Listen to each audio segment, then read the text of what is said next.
नमस्कार. मी वीरेंद्र बोराडे आणि आपण बघत आहात अर्थातच आपलं यूट्यूब चॅनल गोष्टी महत्त्वाच्या.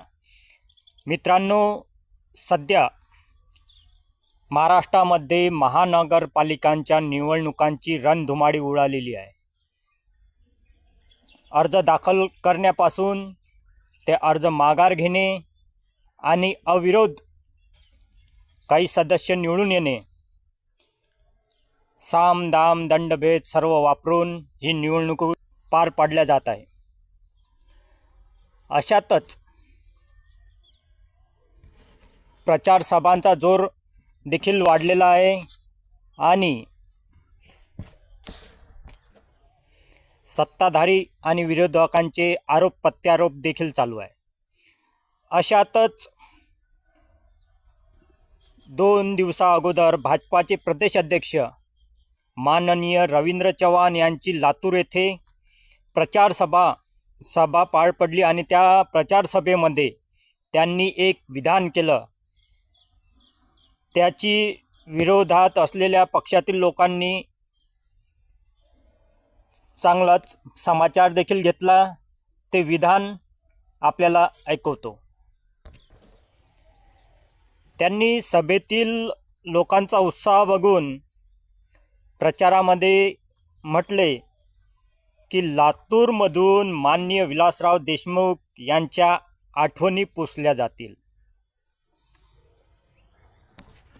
त्यांच्या या विधानावरून असे लक्षात येते की विरोधात असलेल्या लोकांकडं किंवा पक्षाकडं त्यांची बघण्याची दृष्टी कितपत आहे हे आपल्याला यातून लक्षात येतो. मला असे म्हणायचे की आपला महाराष्ट्र हा थोर विचारवंतांचा, फुले शाहू आंबेडकरांचा सुसंस्कृत राजकारण. इथे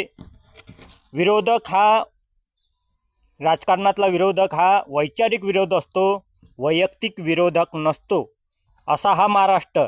या महाराष्ट्रामध्ये यशवंतराव चव्हाण, वसंतराव नाईक, शरद पवार, बाळासाहेब ठाकरे, विलासराव देशमुख, गोपीनाथजी मुंडे, प्रमोदजी महाजन, भाऊसाहेब फुंडकर यांच्यासारखे अनेक थोर नेते त्यांनी राजकारणाची एक पातळी, उंच अशी पातळी निर्माण केली. मात्र सध्या जे होत आहे ते बघून सध्या महाराष्ट्रातील राजकारण हे बिहारमध्ये लालू प्रसाद यादव जेव्हा राजकारणात होते तिथं जो जंगलराज होता त्याकडे आपल्या महाराष्ट्राची वाटचाल होते की काय अशी भीती निर्माण होऊन राहिली. जी व्यक्ती हयात नाही त्या व्यक्तीबद्दल असे विधान तुम्हाला योग्य वाटते का?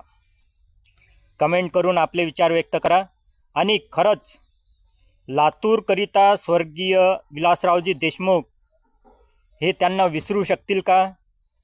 आणि विलासराव देशमुख यांचं लातूरकरिताचं योगदान यावर जर आपल्याला व्हिडिओ हवा असेल तर कमेंट करा, तो देखील बनवला जाईल.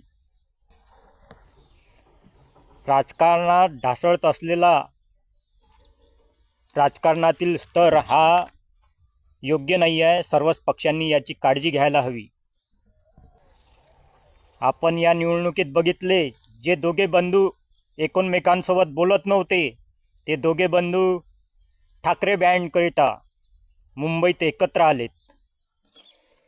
ज्या राष्ट्रवादीचे अजितदादा पवार यांनी शरद पवारांपासून वेगळी चूल मांडली होती, त्यांनी पुणे येथील महानगरपालिकेकरिता सोबत येण्याचं केलं. तसंच भविष्यात जर काही ठिकाणी काँग्रेस आणि BJP MIM यांची युती झाली तर यात नवल नाही. कारण राजकारणात आता सर्वच सामदाम दंडभेद वापरून राहिले. मात्र